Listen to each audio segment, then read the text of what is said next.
buenos días. Estamos aquí ya para comenzar nuestra siguiente exposición a cargo del doctor Guillermo Luébano Bustamante. Creo que hoy tenemos público de la maestría en Derechos Humanos. Bienvenidos. Como egresado de esa maestría, pues nomás les puedo decir felicidades por entrar y pues resistencia, ¿no? Aguantar hasta el final. Les voy a leer un extracto de presentación del doctor. El doctor Guillermo Luébano Bustamante es profesor investigador de la Universidad Autónoma de San Luis Potosí, licenciado en Derecho por la misma universidad, maestro en Historia por el Colegio de San Luis, doctor en Ciencias Sociales con especialidad en Antropología Social, Centro de Investigaciones y Estudios Superiores de Antropología Social con sede en Occidente, en Guadalajara. Es miembro del Sistema Nacional de Investigadores, colaborador del Semanal del Diario de la Jornada de San Luis, ha publicado varios artículos y libros relacionados con los derechos humanos y actualmente, y es parte del tema que nos trae el día de hoy, coordina la Clínica de Litigio Estratégico de la Maestría en Derechos Humanos en la Universidad Autónoma de San Luis Potosí. Entonces, doctor Luébano, pues te damos la palabra. Si quieres, ahorita me haces una indicación y empiezo a compartir tu presentación y ya nomás le mueves con las flechas. Muchas gracias Muy bien, por tu aportación y por aquí estar. muchas gracias, doctor Mauricio. Efectivamente, pues es Mauricio, el doctor, es egresado de nuestra maestría en Derechos Humanos, conoce de cerca nuestra institución y el proyecto del que vamos a platicar ahora. Sí, me tomo un minutito y luego comenzamos con la presentación. Bueno, vamos a conversar hoy sobre este proyecto que hemos venido desarrollando a lo largo de 7 años ya, o casi 7 años cumplidos el próximo diciembre. Y es un proyecto universitario, es un proyecto de enseñanza, investigación, aprendizaje y puesta en práctica de derechos humanos. Así que a partir de esta recuperación vivencial, compartiré algunas reflexiones. La verdad es que es mucha información la que podía compartir, pero traté de ser muy breve y de acotar en unas cuantas diapositivas. La mayoría son fotos, son imágenes para compartir más esta cuestión vivencial y luego hacemos la reflexión y espero que haya, por supuesto, un diálogo con el público. Entonces, si quieres, doctor, ahora, por favor, podemos empezar la presentación.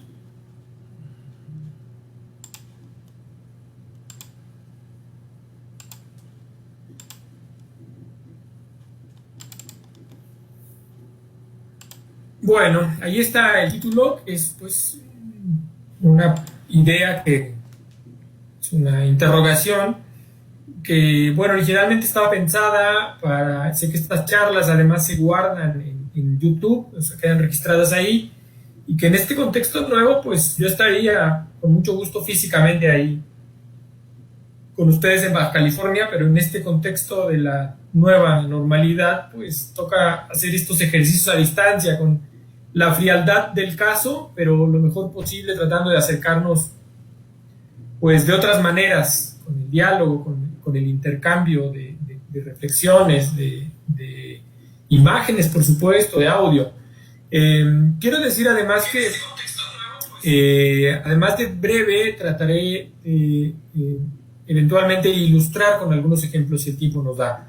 Así que bueno, parece que ya puedo avanzarlo yo directamente, ¿verdad, Mauricio? Sí. Bueno, ¿qué es y para qué sirve una clínica universitaria de litigio estratégico? Pues vamos a comenzar dividiendo el título en los dos grandes apartados. Por un lado, la enseñanza clínica y por otro lado, el litigio estratégico, que son los dos grandes componentes de estas figuras, que no son exclusivas, no son únicas, ya lo comentaré brevemente. Pues la enseñanza clínica es un modelo de enseñanza teórico-práctica del derecho, sobre todo a partir de la postulación de casos concretos. Normalmente hay un monitor instructor o guía y un grupo de estudiantes, que en el caso nuestro son estudiantes de la maestría en Derechos Humanos y de la licenciatura de la Facultad de Derecho sobre todo, pero también de otras carreras. Las y los estudiantes asumen la defensa de casos bajo supervisión docente. Entonces, la enseñanza clínica básicamente es un modelo teórico-práctico, o sea, digamos que esa es su peculiaridad. Esta ilustración es de uno de los muchos recursos visuales con los que contamos.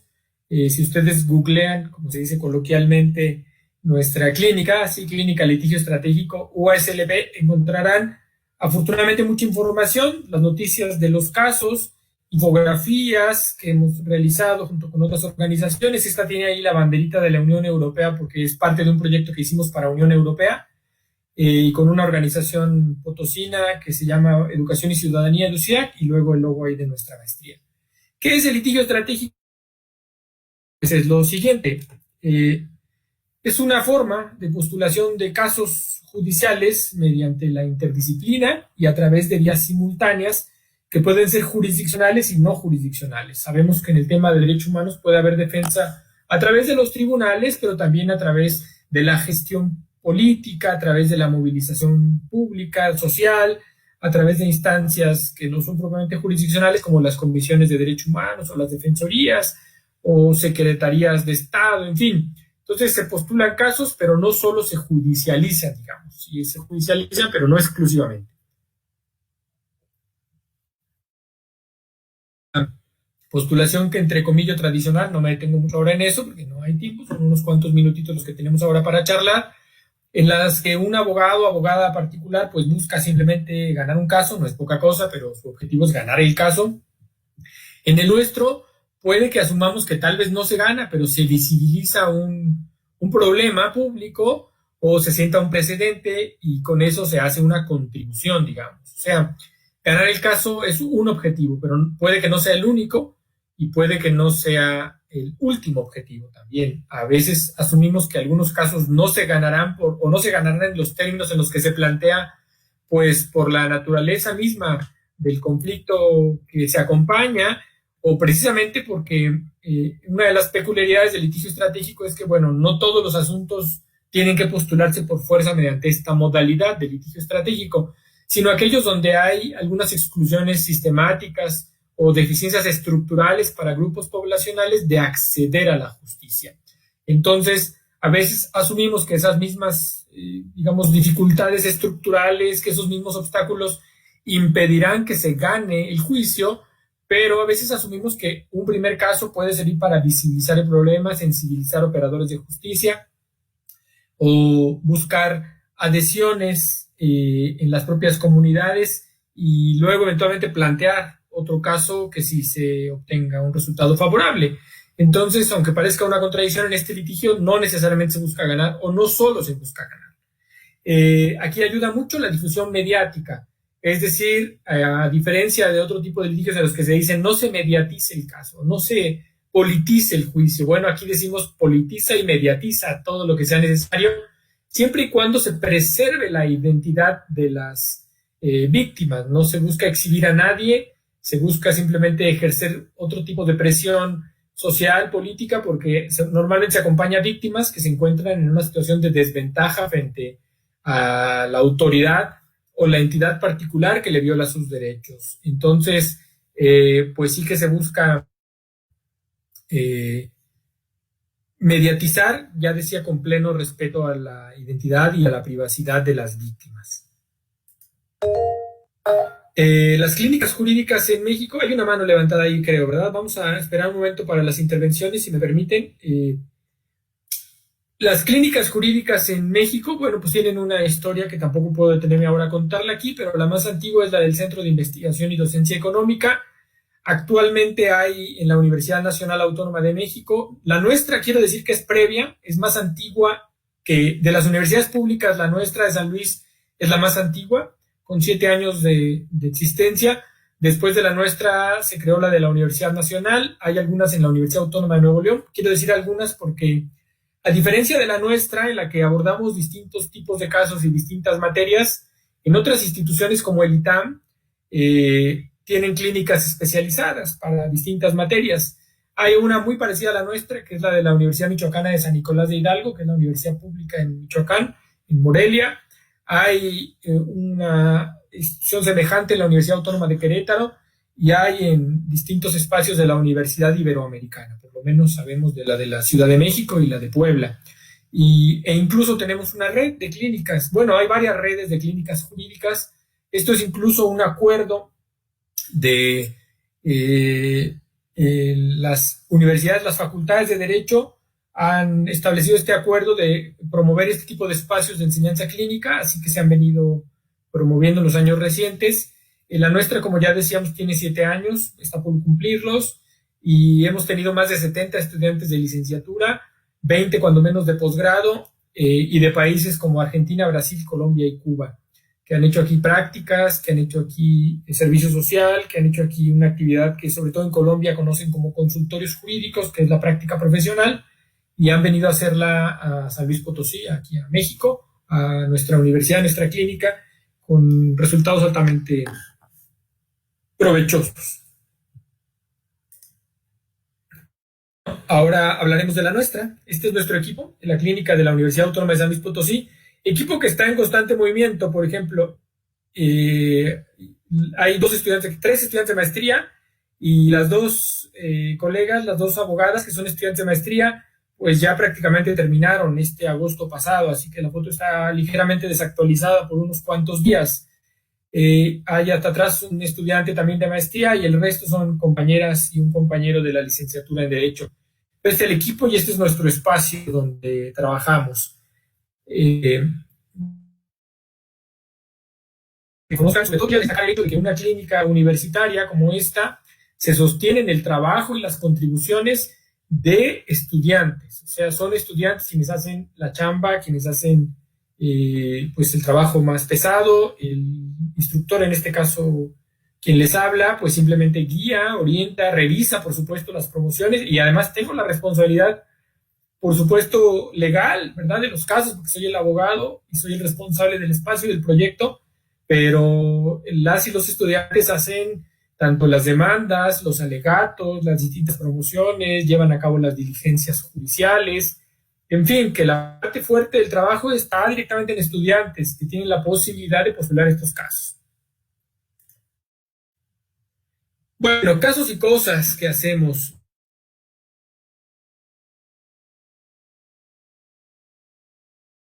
Pues casos, ¿no? Acá, casos, pues tenemos por ramas, pues llevamos civil y familiar, poco, administrativo, pero más del tipo ambiental, aunque quiero decir que al ambiental lo entendemos de manera más compleja como derecho social, sin embargo aquí está pues vinculado. Agrario también, sobre todo con defensa de derechos ambientales en comunidades, en núcleos agrarios, en comunidades ejidales, en comunidades de bienes comunales. Laborales, derecho internacional en distintos ámbitos público y privado, ya lo platicaremos aquí si hay tiempo, y por supuesto amparo en distintas materias, amparo también administrativo, amparo laboral, en fin, y todos por supuesto desde derechos humanos. Así que aquí va una puntualización.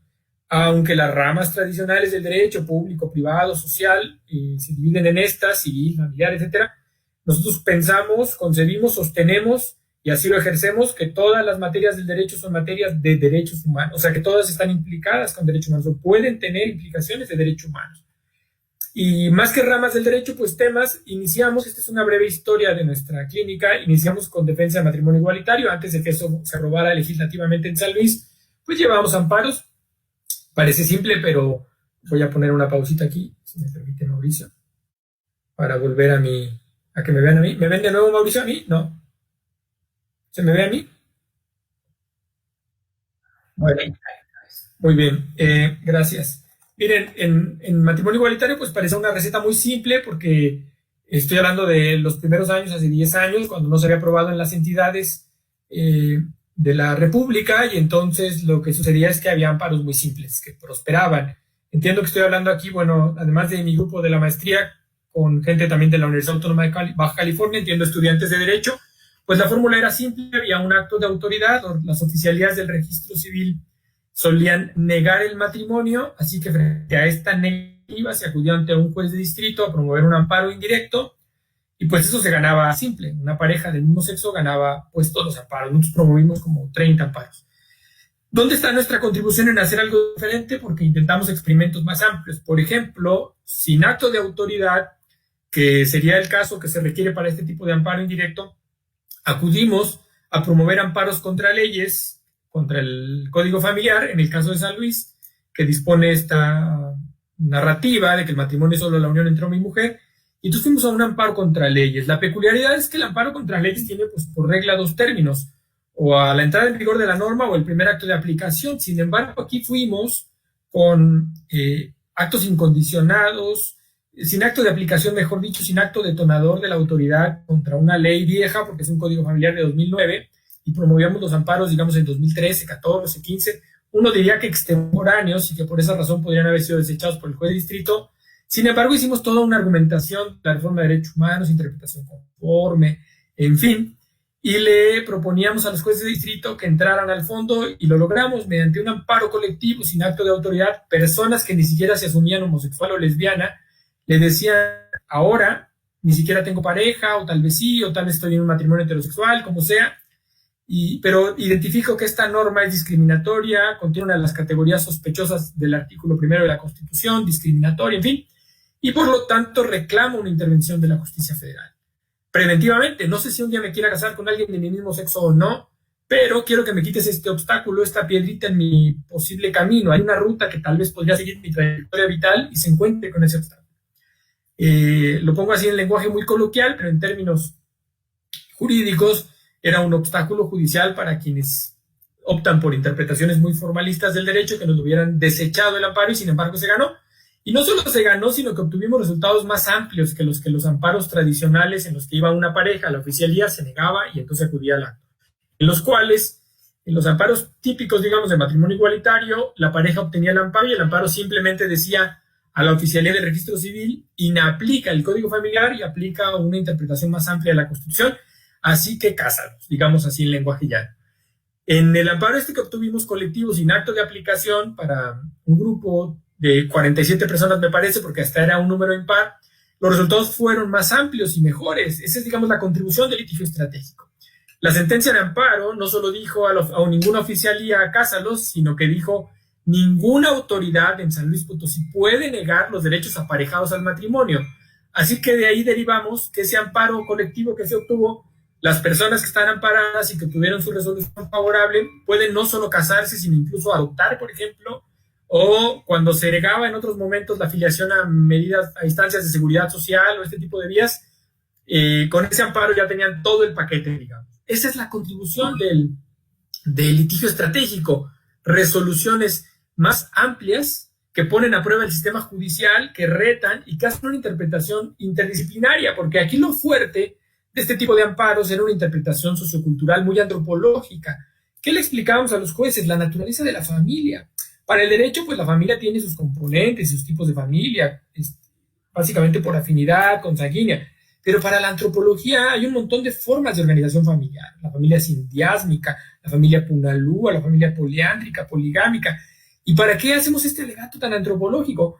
Básicamente para decirle a un juez que la familia es una institución cultural sujeta a montones de cambios y que el derecho a veces responde a esta lógica y a veces no, pero que las familias, pues, son instituciones culturales, que esa idea de que hay una familia natural, pues no existe. No hay familias naturales en nuestra especie. Todas nuestras instituciones son sociales y culturales, y que tampoco hay una familia normal. Es decir, en todo caso, la normalidad no es la familia monogámica, heterosexual, nuclear. O sea, esa es una excepción. Quiero decir que la mayoría de las personas, no solo en este país, sino en el mundo, no viven o han vivido en este modelo de familia tradicional: papá, mamá, hijo, hijas, hijos, sino la mayoría han o hemos vivido en muchos otros tipos de familia. Todo ese alegato para matizar la rigidez formal normativa de esta institución, en fin, y el alegato ha servido. Entonces ahí logramos una resolución emblemática con resultados mucho más amplios para las personas que obtuvieron esa resolución. Bueno, vamos a continuar con la presentación.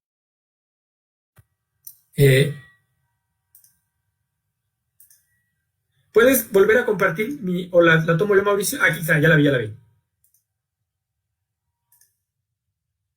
Bueno, íbamos en los casos.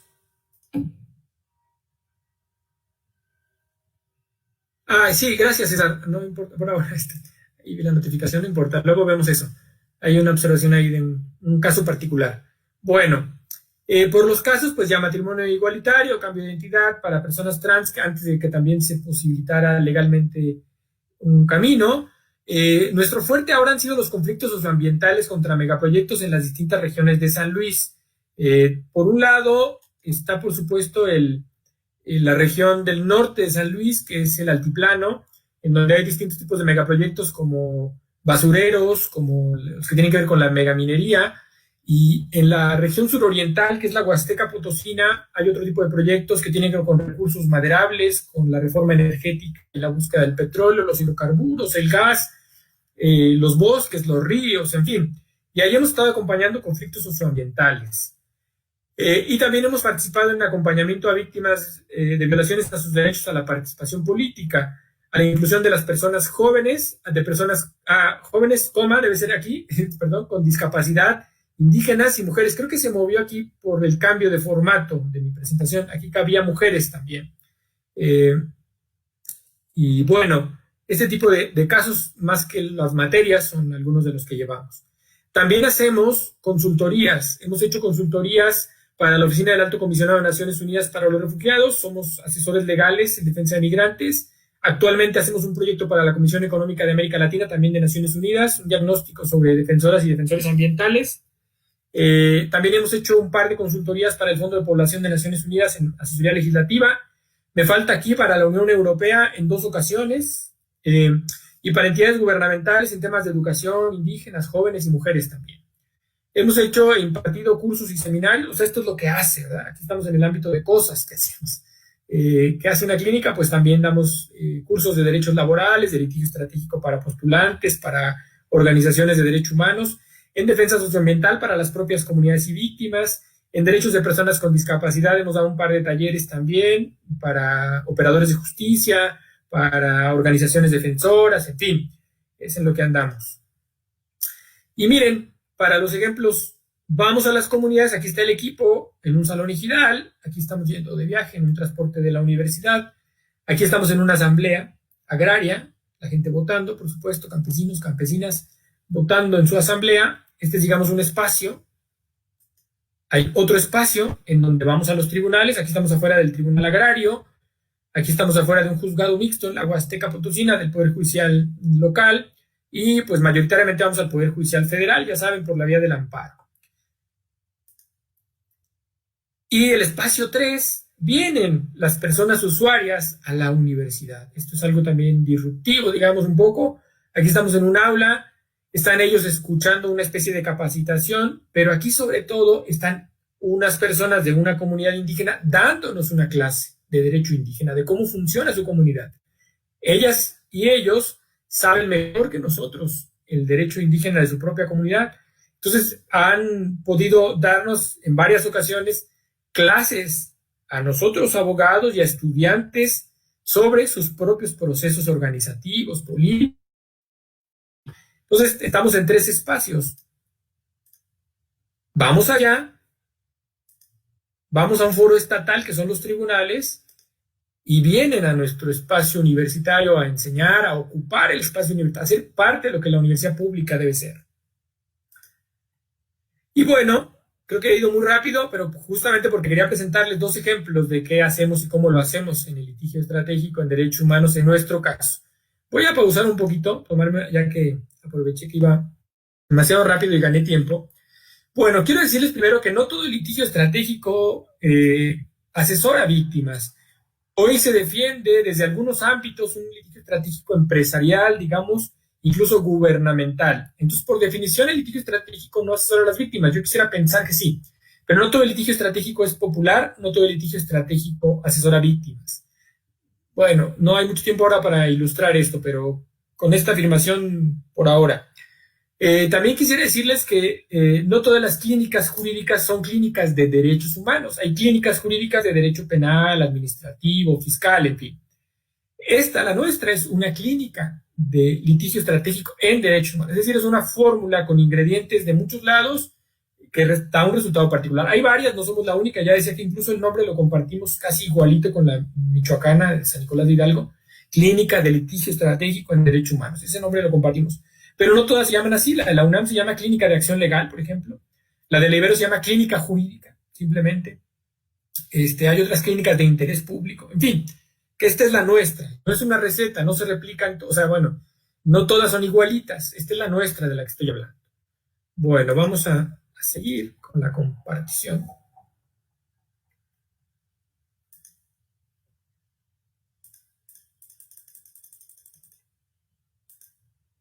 y hablábamos de... Quería contarles dos ejemplos, por si había tiempo.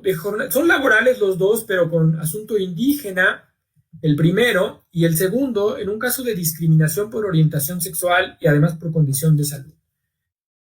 En el primero, voy a volver otra vez a que me vean a mí. En el primero, voy a sintetizarlo en exceso, pero les voy a contar los elementos principales del caso. Solo perdónenme que confirme cada tanto, me están viendo, ¿verdad? Casos entonces, estamos platicando de... Gracias, Mauricio. Sí, yo iba muy rápido, ¿verdad? Yo solo me puse prisa. Bueno, los dos casos, vamos a retomar de nuevo. El primer caso se trata, decíamos, de un grupo de jornaleros y jornaleras agrícolas que asesoramos a partir de un accidente en carretera que sufrieron aquí en el Altiplano Potosino hace 6 años. En julio de 2014 fueron lesionados 18 jornaleros y murieron 3 niños, lamentablemente. ¿Qué sucedió? Bueno, que esto exhibe lo que ya sabemos del jornal agrícola en México, que es un empleo altamente precarizado, con salarios ínfimos, sin seguridad social, sin condiciones mínimas pues, de vigilancia por parte de las autoridades laborales. Así que el reclamo de sus derechos es muy complicado porque quienes tengan aquí experiencia en la postulación, es decir, en el litigio, sobre todo laboral, pues normalmente se piensa que defender trabajadores es muy fácil porque se decía, bueno, hasta este mes, porque ya el mes que entra empezamos con el nuevo sistema de justicia laboral, pero se decía que defender trabajadores era muy fácil porque pues, la ley supuestamente favorecía. La verdad es que no es cierto, hay una burocracia tremenda que dificultaba mucho la defensa de los trabajadores y más defendiendo este tipo de casos en las que pues, no hay hoja rosa del Seguro Social, no hay contratos, no hay reloj checador, ni huellas, ni nada. Es decir, se hacen prácticamente en la informalidad, con alto empleo infantil, altamente precarizado, como decíamos. Así que llevar un caso así es muy difícil porque hay pocas pruebas, digamos, que primero acrediten la relación laboral y luego la correspondencia de las indemnizaciones respectivas por el accidente de trabajo. Así que 5 años tardamos en el juicio, 5 años. Y yo digo que solo fue posible gracias a este litigio estratégico y a la articulación de muchos actores. Decía hace un momento que la Pastoral Social de la Iglesia Católica proveyó en la región, tiene un par de 3 muy comprometidos que ayudaron todo el tiempo. En la región digo porque como el accidente sucedió en Matehuala, hacia el norte del estado, el juicio fue llevado no aquí en la capital del estado, en la Junta Local de Conciliación y Arbitraje, sino en la Junta Especial que se ubica allí en esta ciudad, en Matehuala, para la cual hay que trasladarse más o menos 2 horas en coche. Y entonces, pues, naturalmente nuestra clínica no tiene recursos ordinarios, normalmente lo que bajamos de las consultorías, de los proyectos financiados, en fin. Así que trasladarse cuesta, y esta parte de la Pastoral Social de la Iglesia Católica ayudó. Ahí hay un sacerdote muy comprometido en Matehuala, y nos daban cuando menos el desayuno, cuando llegábamos allí el equipo, sacaban las copias, nos recibían las notificaciones, pudimos fijar el domicilio en la propia parroquia de la iglesia. Nos ayudó ahí mucho ese sacerdote. Y otras organizaciones, decía Tlalchinolan, Centro de Derechos Humanos de la Montaña, la Red Nacional de Jornaleras y Jornaleros, que se constituyó por ahí, y el Centro de Derechos Humanos Samuel Ruiz, y una organización local que es Respuesta Alternativa, que ha hecho mucho trabajo con jornaleras y jornaleros, que tiene un diagnóstico sobre la situación del jornal agrícola en San Luis Potosí. Así que todo este equipote, en donde hay abogados, trabajo social, psicólogos, activistas, defensores de derechos humanos, es lo que posibilitó enfrentar el tremendo monstruo de la burocracia en este país, que es y de la justicia ordinaria, que son los tribunales, y un patrón, que es un patrón, pues, digamos, con recursos para hacer su defensa, con abogados particulares y todo. Después de 5 años y 2 amparos, logramos una resolución favorable, finalmente condenatoria, que si alcanzaron a escuchar, les decía que tras el accidente, la patronal había entregado cantidades de 5,000 pesos a las víctimas con lesiones y 10,000 pesos a los familiares de las víctimas con pérdidas mortales. Y decía ofensivo, irrisorio, ridículo estas cantidades.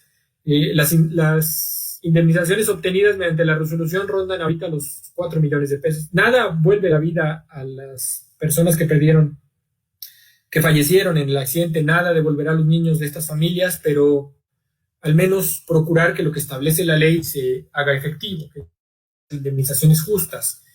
Este caso es emblemático, nos cuentan las colegas de la Red Nacional de Jornaleras y Jornaleros, porque no hay precedentes de indemnizaciones así que condenen a patrones con pruebas tan insuficientes. Como decía, no hay contratos, así que hicimos una construcción de una postulación sumamente indiciaria, o sea, con indicios. Un informe que hizo la Comisión de Derechos Humanos, el parte policiaco del accidente, con ello lo aportamos como prueba, notas periodísticas que sabemos como abogados, y los colegas lo tendrán presente, pues que no hacen prueba plena, las notas periodísticas de lo que ahí se consigna, pero que le dábamos pistas a la autoridad jurisdiccional para rastrear elementos y construir la historia que nosotros estábamos sosteniendo, la versión sobre todo de que había una relación laboral.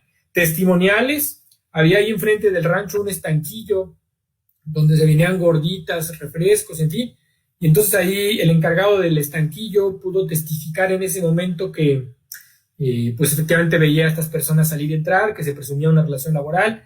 La Junta de Conciliación y Arbitraje en un momento resolvió, primero muy técnico, con una litis consorcio pasivo necesario para colegas y colegas abogadas y abogados, saben que esta es una de las excepciones pues frecuentes, digamos, en la materia laboral. Para quienes no son abogados, pues es un tecnicismo que ahora no tengo mucho tiempo para explicar, pero simplemente significa que hay una, digamos, postulación colectiva y que no estaba debidamente integrada la patronal en el juicio.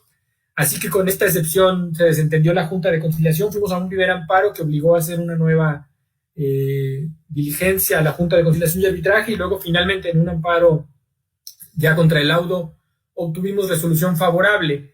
Y nos preocupaba mucho que el tribunal, lo explico breve y sintéticamente, en lenguaje no muy técnico, pero en el amparo, que es el juicio pues principal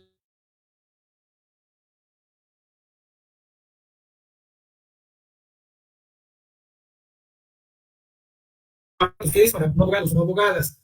Un amparo para efectos es una resolución en la que ahora me congelé, dice Zulema. ¿Estoy de nuevo? Ya está. Gracias.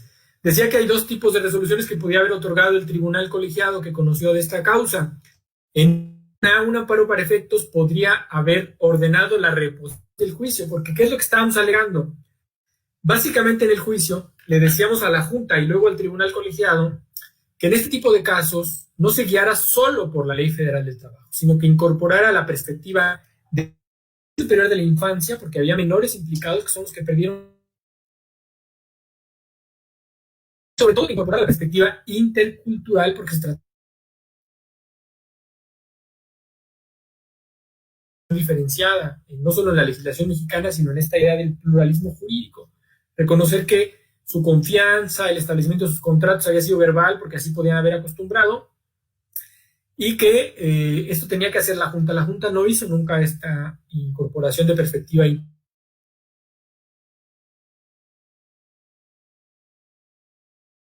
Estuvo concienzudo del interés superior de la infancia, la perspectiva intercultural, los combina en el ámbito laboral y entrega una resolución emblemática que pongo a disposición de quien guste, en donde hace un capítulo entero el amparo de menores ante la justicia, un capítulo entero de indígenas jornaleros, y entonces ya procede al análisis de fondo de este caso. Y por ello otorga un amparo que reconoce la relación laboral aún con estos indicios tan fragmentarios y que obliga a la patronal al pago de estas indemnizaciones. Quiero decir que todavía no se ejecuta, es decir, todavía no se cobra, pero ya condenó de manera definitiva esta indemnización. Ya es inatacable esa resolución. Entonces, es un caso emblemático, como decía, y que la litigación se hizo desde una postulación interdisciplinaria con argumentos antropológicos y sociológicos, reivindicando la condición de pueblos indígenas y de menores víctimas de violaciones a sus derechos.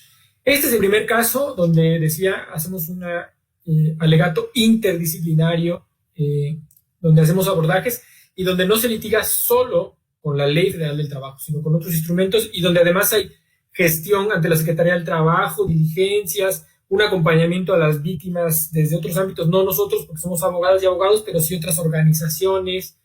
Este es el litigio estratégico, desplegar una estrategia amplia e interdisciplinaria para respaldar víctimas. Y lamentablemente yo diría que solo así pudimos ganar este caso de, digamos, colectivo, 37 personas, 18 lesionados, 3 fallecidos, indígenas, etcétera, ante este aparato. Bueno, ese es el primer caso que quería contarles.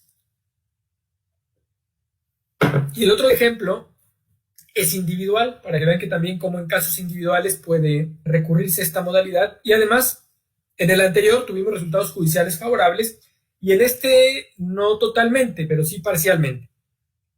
Este caso es B1, digamos víctima 1, como se identifica en los expedientes de violaciones de derechos humanos. B1, a ver, vamos a ponerlo en la... Ah, ya se perdió mi... Aquí está.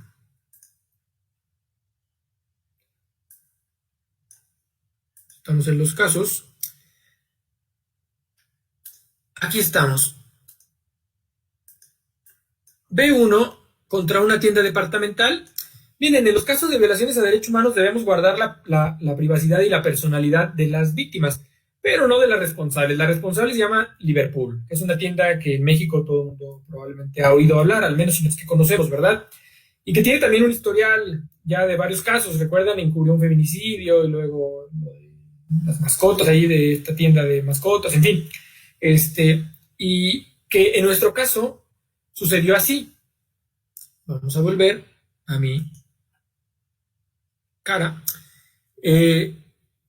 Una persona B1, que es una persona que trabajaba en esa tienda y encargada de un departamento de, pues, televisores y esto, perdón, pues esta persona es homosexual y resulta que además es portador de VIH. Discúlpeme si el tecnicismo, a pesar de que en el momento lo estudio muy bien, luego se me confunden un poco los tecnicismos cuando es seropositivo y cuando es portador y cuando es paciente. Bueno, digamos que tenía VIH. El asunto es que en confianza se lo comenta a alguien ahí en el trabajo, esta persona se asusta y se lo cuenta a un gerente, el gerente se asusta más indebidamente por desconocimiento, por ignorancia de esta situación, de esta condición de salud, y empiezan a hostigar a B1.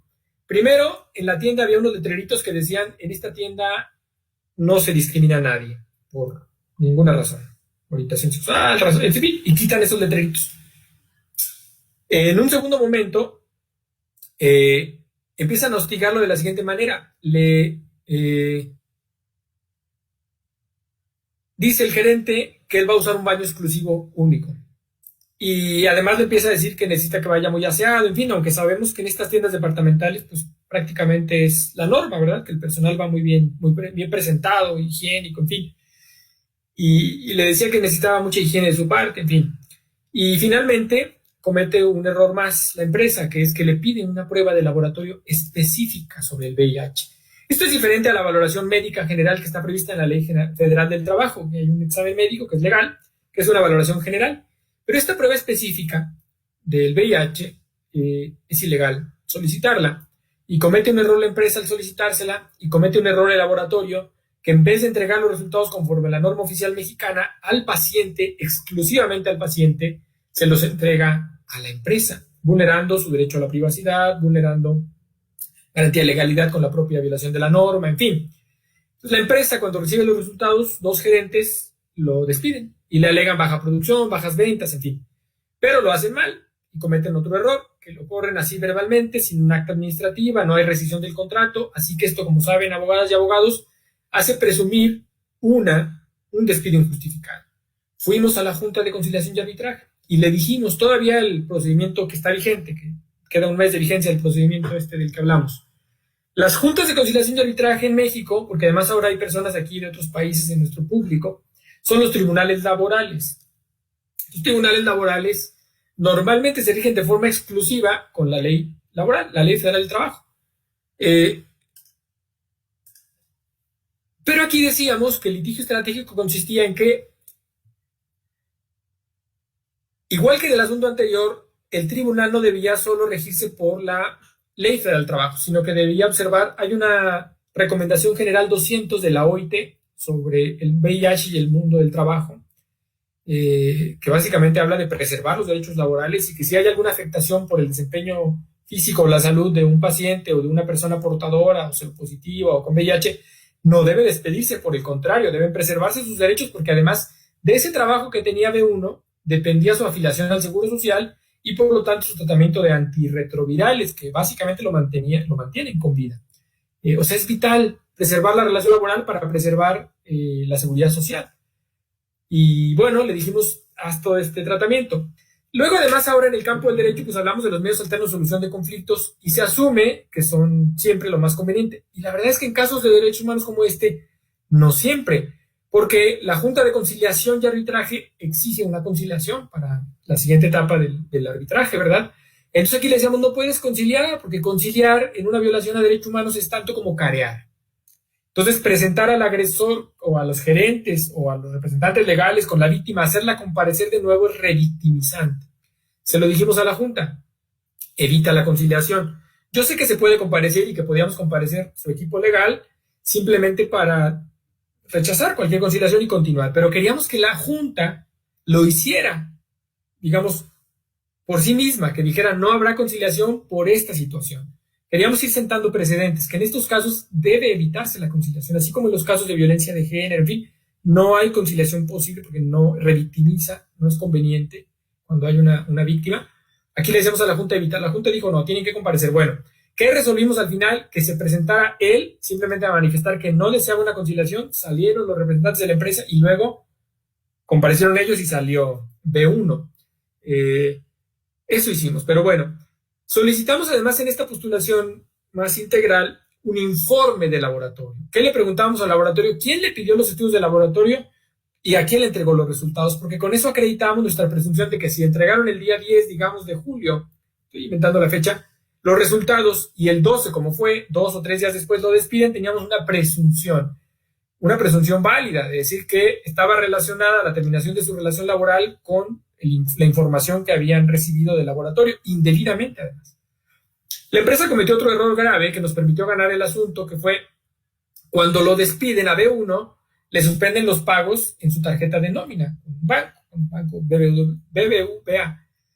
Y cuando demandamos y es notificada la empresa, como 3 meses después, vuelve a depositar la nómina regularmente, como si continuara la relación laboral.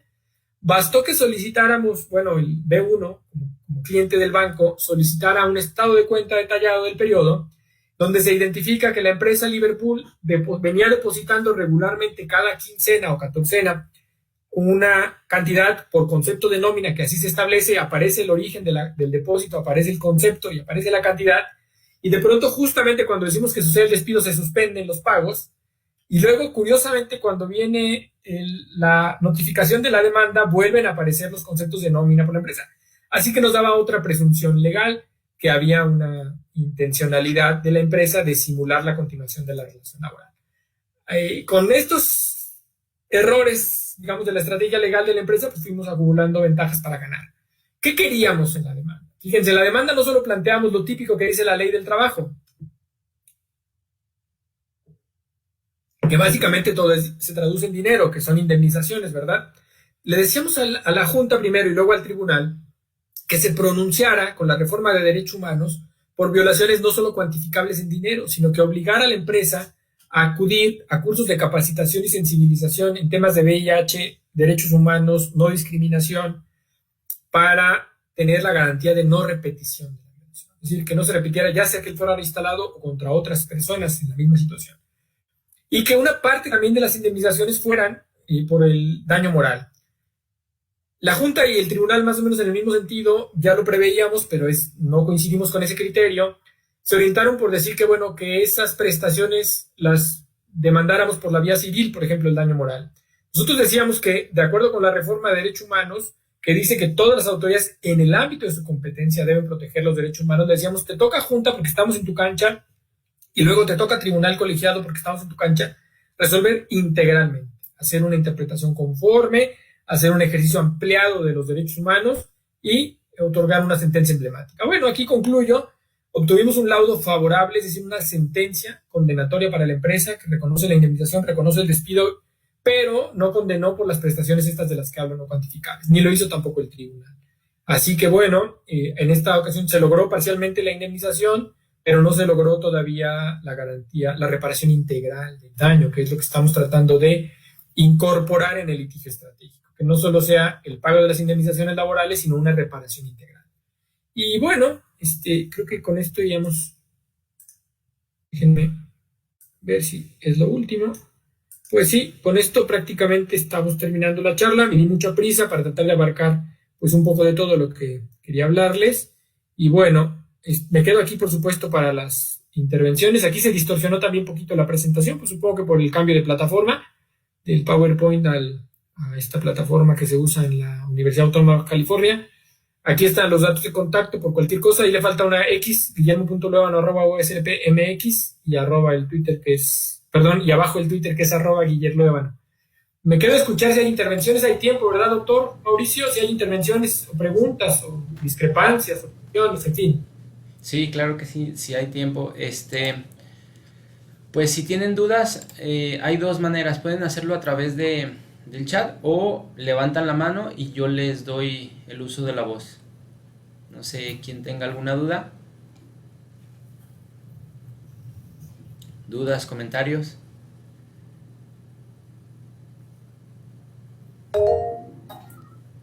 Lourdes, tú ya tienes... Ajá. Listo. Hola, ¿qué tal, doctor? Muchísimas gracias por compartir esta información.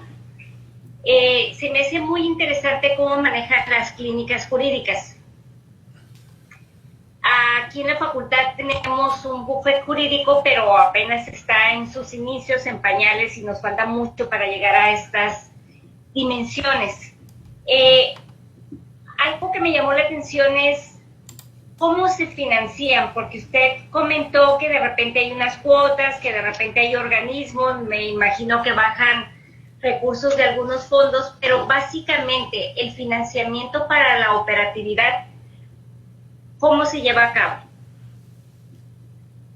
Gracias. Muy bien. Bueno, pues no tenemos ordinario, es decir, no hay un presupuesto, ni pertenecemos orgánicamente a la universidad, a diferencia del despacho. En la facultad hay un despacho jurídico gratuito, que ese sí tiene presupuesto y orgánicamente está. Nuestra clínica tiene la desventaja de no estar orgánicamente en la universidad, pero también es una ventaja, ahora diré por qué, es un proyecto de investigación del posgrado. Es como si yo fuera simplemente mi proyecto. ¿Cuál es la ventaja entonces ahí? Que concursa y postulamos por distintos fondos, como ya decía al principio. Efectivamente lo que nos ha sostenido son básicamente financiamientos. Siempre está el dilema de que cada financiadora pues implica, digamos, ciertas limitaciones, no somos tan libres, pero si no tenemos ni financiadora pues somos menos libres todavía para actuar. Así que respondiendo, normalmente a través de proyectos financiados por la Unión Europea en 2 ocasiones, por Fondo de Población de Naciones Unidas en 2 ocasiones, hablaba ahora de las agencias, ahora tenemos un proyecto de la Comisión Económica para América Latina de la ONU también, que nos da financiamiento no directamente para el litigio, pero sí para becarios, para estudiantes, viáticos, en fin. Bueno, los de la Unión Europea sí han sido para litigar casos de derechos indígenas y derechos de las mujeres. Entonces, básicamente es así como lo logramos. Cuando no hay financiamiento, pues ahí estamos en la precariedad, ahí medio gestionando o pidiéndole a las propias comunidades pues que se hagan cargo de sus gastos, ¿verdad? Y si hay traslados, pues ahí vemos cómo lo resolvemos en la propia universidad, pero no hay recurso ordinario. Lo desahogamos a través de financiamientos externos. ¿Alguien más que quiera preguntar? Gracias. ¿Alguna otra duda?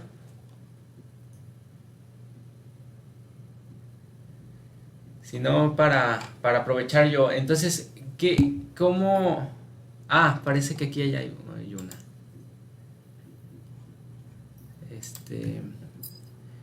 Preguntan, para los alumnos que vamos ingresando, ¿cómo es el trámite para ingresar? La maestría, la gente de la maestría. Ajá. Bueno, y Sandra Zapata luego otra. Bueno, a ver, primero, pues en este momento no, y si quieren colaborar en la clínica será dentro de un año, cuando tienen que hacer una actividad de defensa de derechos humanos, y este es uno de los espacios posibles donde pueden hacer esta práctica, esta actividad. Y para Sandra Zapata, muy bien, qué pertinente pregunta. Nos llegan muchos casos, y la mayoría no podemos llevarlos, porque pues no tenemos la capacidad material, no tenemos el personal suficiente para llevar todos los que nos plantean. De hecho, les diría que el 90% de los casos que llegan, no, o sea, de 10, 9 casos rechazamos y uno sí. Y como le dijimos el que sí, donde vemos que hay más viabilidad, más potencial, digamos, y sobre todo identificamos que hay víctimas que más requieren el acompañamiento legal desde un espacio público, que no tengan medios suficientes para hacer su propia defensa y donde puede hacerse una incidencia más de largo alcance. Ok, muy bien. ¿Alguna otra duda? Yo creo que si hay alguna otra duda, con esa cerramos. No existe. Ok. Entonces sería todo. Aquí salió una. ¿Hay algún acompañamiento por parte de salud para víctimas? Bueno, de nosotros, en el ámbito de la salud, creo que, a ver si entiendo bien, Frida, si quieres, ¿no puede abrir su micro, ¿no? Para formularla, sí. Mejor la pregunta. Frida, sí. ¿Puedes abrir tu micro para ahorita entenderla la mejor? Porque... Es Frida. Ahí ya debería poder abrir el... que no le funciona el micro. Bueno, a ver si la entiendo. Desde el ámbito de la salud nuestro, no. Ahora, en este semestre se incorporó una compañera psicóloga de la maestría y le hemos pedido precisamente que nos haga unos lineamientos, si no es que un protocolo, al menos alguna guía para no revictimizar y para el tratamiento más adecuado cuando hay necesidad de contención pues, emocional o psicoemocional o psicológica. Pero que nosotros canalicemos con alguna entidad del Estado, no es muy importante que por eso requerimos que las organizaciones de derechos humanos se vinculen, porque ellas hacen ese tipo de acompañamiento que nosotros no podemos, porque nos encontramos en lo legal. Ok. Bueno. Con esa pregunta terminaríamos. Ahora, pues intentando, ¿no? Acostumbrarnos a estas cuestiones de la distancia y todo eso. Te vamos a hacer entrega virtual del reconocimiento y posteriormente yo en unos minutos, media hora máximo, te lo haré llegar a tu correo y para lo cual le pedimos a la doctora Lourdes que si puede hacer la entrega.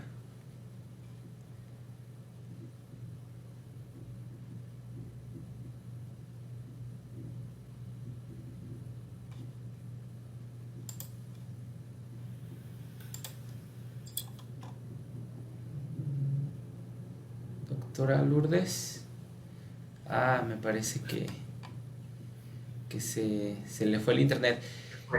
Es que... reconocimiento. ¿Me escucha? Ya te estamos escuchando.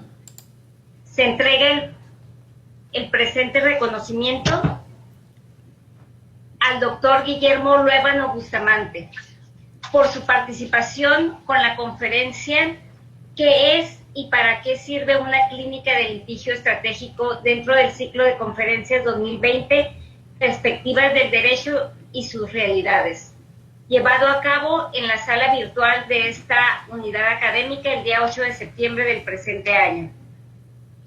Atentamente por la realización plena del hombre, Tecate, Baja California, septiembre de 2020, y firma alcance doctor Óscar Omar Ovalle Osuna, director de nuestra facultad. Y a nombre de la facultad agradecemos compartir esta experiencia. Vemos que nos falta mucho camino.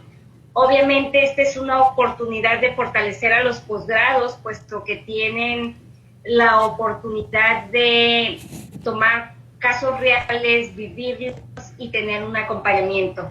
Tenemos mucho por aprender. Seguramente el doctor Mauricio seguirá con este contacto porque pues también tiene un camino por realizar acá y la experiencia de ustedes nos ayudará mucho para llevar las riendas de este tipo de proyectos en nuestra facultad. Muchísimas gracias, doctor. Muchas gracias a usted por la invitación y un placer compartir, por supuesto, y esperando que sea de utilidad, por supuesto, para su propia experiencia, su propio camino. Y bueno, a mis estudiantes nos vemos mañana en el salón de siempre. Gracias, doctor Mauricio. Gracias, profesora Lourdes. Gracias, doctor Luébano. Un abrazo. Buen día y un saludo a todos. Un saludo y en unos momentos te hago llegar tu reconocimiento. Muchas gracias. Comentar nada más rápidamente que la idea está, a ver si se puede concretar, yo espero que sí. Y pues tú inmediatamente nos diste esa apertura, ¿no? De apoyarnos. Entonces, pues seguimos en contacto, doctor. Muchas gracias. Gracias, Mauricio. Estamos en contacto, por supuesto. Sale. Hasta luego. Hasta luego. Hasta luego. Entonces cierro aquí. A la izquierda, arriba.